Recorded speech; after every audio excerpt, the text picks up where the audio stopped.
Hi friends, we have reached the rainy part of our day today, so hopefully this will come at a good time when you are stuck inside and can't get outside to play, and you'll have some nice story to listen to. So I'm going to keep going on our Bookwanderers story. Chapter 11. Try to make a little more space for the impossible to happen. Tilly stopped short. Alice? Yes, Alice said impatiently. It's very rude to forget someone so quickly after you first met them, you know. No, Tilly protested. I haven't forgotten you. I'd started to wonder if you were really, well, real. Why, it's even ruder to question if someone is real. Alice leaned across and pinched Tilly lightly on the arm. Ow, yelled Tilly. What did you do that for? To prove I am real, obviously, Alice retorted. But it's impossible, Tilly said in frustration. I used to be very similar to you, Alice said, patting Tilly on the arm where she had just pinched her. But so many out-of-the-way things happened to me that I began to think that very few things are indeed really impossible. I know a woman who spoke a lot of nonsense most of the time, it has to be said. But she once told me that she sometimes believed as many as 6 impossible things a day, and all before breakfast. So nowadays I try to make a little more space for the impossible to happen. Alice attempted to give Tilly a moment to take in everything she'd said, but couldn't contain herself. Anyway, do you want to come to a tea party or not? You said yourself that you want to be more curious. Tilly looked up and steeled herself. Why not? How much stranger could things get? This looks very Alice in Wonderland-ish on our page. Alice bounded excitedly next to her and held out her hand. Tilly shrugged and took hold of it. All at once, Pages and company seemed to divide into a grid of tiny tiles that click-clacked over each other, like a wooden toy folding down on itself. And if you look at the writing up here, you'll see it's all kind of different sizes and slanted here and there. Makes for kind of a cool look to it. I like how they did that in there.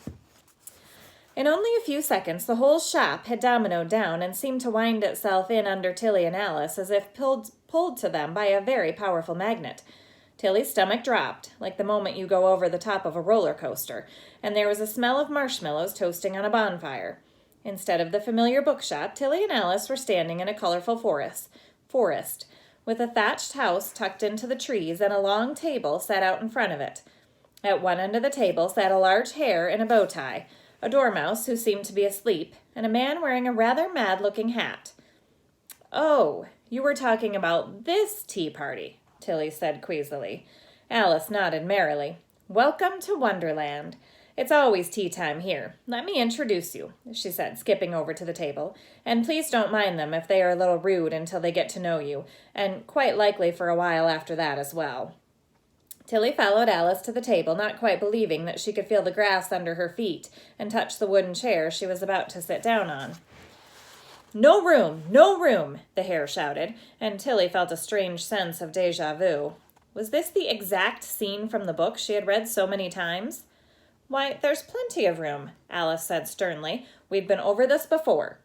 She nodded encouragingly at Tilly. Go on, sit down, it's fine.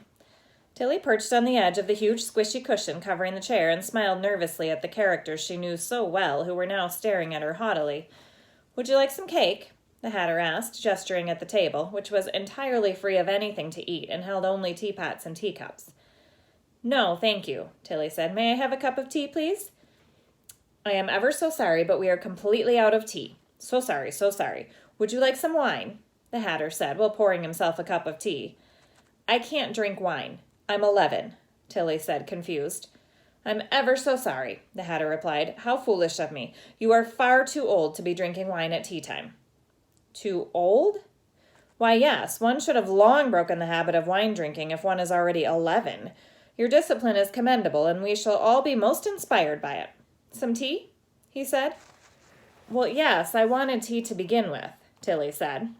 There's no need to be demanding, the Hatter said, filling up a fresh teacup and then drinking it himself. Do you like riddles? He asked. Not particularly, Tilly started. Wonderful. Do tell us some. We love a riddle to ponder over tea. I'm really sorry, but I don't think I know any riddles, Tilly protested. Well, make one up, the Hatter said sternly. At that moment, the Dormouse woke up. You stole my butter knife, it squeaked before going back to sleep. The hare looked expectantly at Tilly as she racked her brains for any riddles. Okay, I've got one. What flies without wings? She tried. Easy, yelled the hare, thumping his paw onto the table and making all the teacups dance and rattle. Time. And we don't speak of him around these parts. Next. Do try harder with the next one. Tilly desperately tried to remember another riddle. How about, what belongs to you, but others use it more than you do? The hare paused and stroked his chin. The dormouse woke again. Teaspoons, he said. Everyone is always stealing my teaspoons. The hare nodded solemnly. Yes, teaspoons. These teaspoons belong to me, but are used much more by others, and often used not at all properly. He glared at Alice, who was watching the conversation with delight. No, the answer isn't teaspoons, Tilly said a little crossly. The answer is your name. Your name belongs to you, but others use it more than you do. You might as well say that your birthday belongs to you, the hatter chimed in. You may as well claim your age belongs to you, the dormouse called. My birthday does belong to me, and so does my age, I think. Oh, I'm not at all sure. But you share both with an awful lot of other people, said the hare. My teaspoons belong only to me, and I would like them all back now, if you please, he said, and yanked a teaspoon out of Alice's hand as he spoke. What did you mean when you said you don't speak of time around these parts? Tilly asked, trying to change the subject. The hatter had a bit of a quarrel with time, Alice explained quietly. The hatter was singing in a concert for the Queen of Hearts, and the Queen accused him of murdering the time. And since then, why, time won't help the hatter out at all. He used to be ever so helpful with getting things straightened out. That's why it's always tea time here. Time has made it stick at 6 o'clock. At this, the hatter burst into noisy tears. It was such a beautiful song as well. Shall I sing it for you? He looked beseechingly at Tilly, who wasn't at all sure if she wanted to hear it until Alice kicked her under the table. Please do, Alice said politely. Yes, I'm sure it's beautiful, Tilly agreed, trying to kick Alice back, but instead banging her knee hard on the leg of the table. The hatter wiped his nose with a very frilly sleeve, pushed back his chair, and stood. And Tilly was surprised to see that he didn't appear much taller when he stood up than he did sitting down. He cleared his throat and began, to a tune that sounded remarkably similar to Twinkle, Twinkle, Little Star. Twinkle, twinkle, little bat, how I wonder what you're at. Up above the world you fly, like a tea tray in the sky. Twinkle, twinkle. And at this point, the dormouse and hare both started swaying along and chanting Twinkle, Twinkle, Twinkle, to no recognizable tune at all, and the hatter closed his eyes and started humming to himself as the dormouse fell asleep again. Alice clapped delightedly. Bravo! Bravo! Tilly clapped too, a little more hesitantly, as the hatter bowed and sat back down. Well, now, do you know any songs, girl? The hare said to Tilly, or any stories? He added hopefully. Oh, no, I couldn't possibly, Tilly said, shrinking back into her seat. Boring, shouted the hare. Do you know I had heard you were rude? Tilly snapped, but I didn't imagine you would be quite so rude as this. Who told you I was rude? The hare said. What a terribly ill-mannered thing to say about someone. Was it that grinning Cheshire cat? Oh, no, Tilly said, immediately feeling bad. Maybe I misheard. I'm sorry. Boring. At that, the dormouse raised his head again. Enough of all this. And anyway, who is that, and does he want any tea? He said, gesturing with a lazy paw. Everyone turned to see a tall man in a gray bowler hat sitting at the far end of the long table. Tilly's blood ran cold. It was Mr. Chalk, the man who had visited Grandad in the bookshop. Why are you here? She asked, but everyone spoke at once, and her question was drowned out by the noise. How long have you been sitting there? Shouted Alice. Would you like some tea? Said the dormouse. You need a haircut, said the hatter. Are you using one of my teaspoons? The hare said suspiciously. Tilly looked at Alice, panicked. Alice, Alice, she whispered, trying to get her attention without the others noticing. Alice, that man was in the bookshop the other day talking to Grandad. What's he doing here? But when she looked back up to where Chalk had been sitting, he was gone. Oh, he must be a friend of the Cheshire cat, Alice said, although I've never seen him here before. I think I want to go home, Tilly said to Alice. Really? But you've only just arrived, said Alice. Yes, really. I really do want to go home. Already? Yes, already. If you insist, Alice said, and grasped her hand under the table. This time, everything seemed to happen in reverse. The tiles of Pages and Company folded out from underneath them, stacking upward as the walls of reality righted themselves around them, blocking out the tea party until Tilly was sitting in the bookshop again. And there's the strange words on the page again. She slumped back against the sofa. Alice, what was that? She said breathlessly. But when she turned to her side, Alice was no longer there. Tilly was not sure how long she had been sitting on the sofa, breathing heavily, when her grandma's voice interrupted her.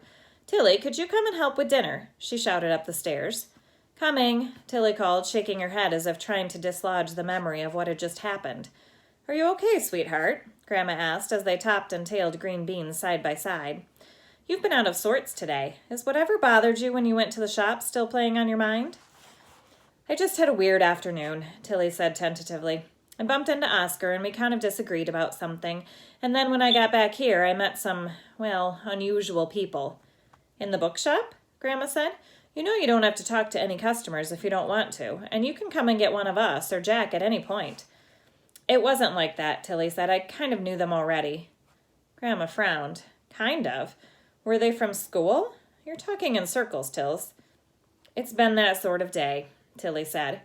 Okay, sweetheart. Well, I'm here if you want to talk about it more. Speaking of friends from school, is there anyone you want to invite to the party on Wednesday? Oscar, maybe? Maybe, Tilly said, still smarting from her last conversation with him. Grandma, do you ever feel as if you read books, like, more than other people?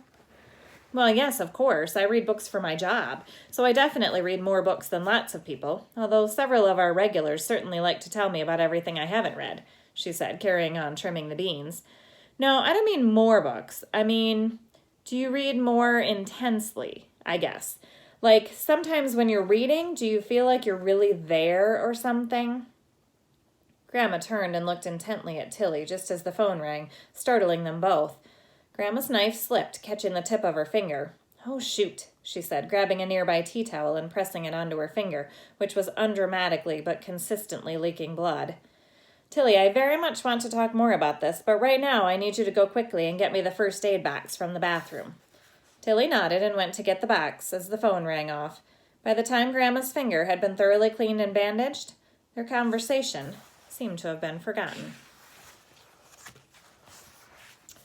That's it for today. I will have more for you tomorrow. See you then. Bye.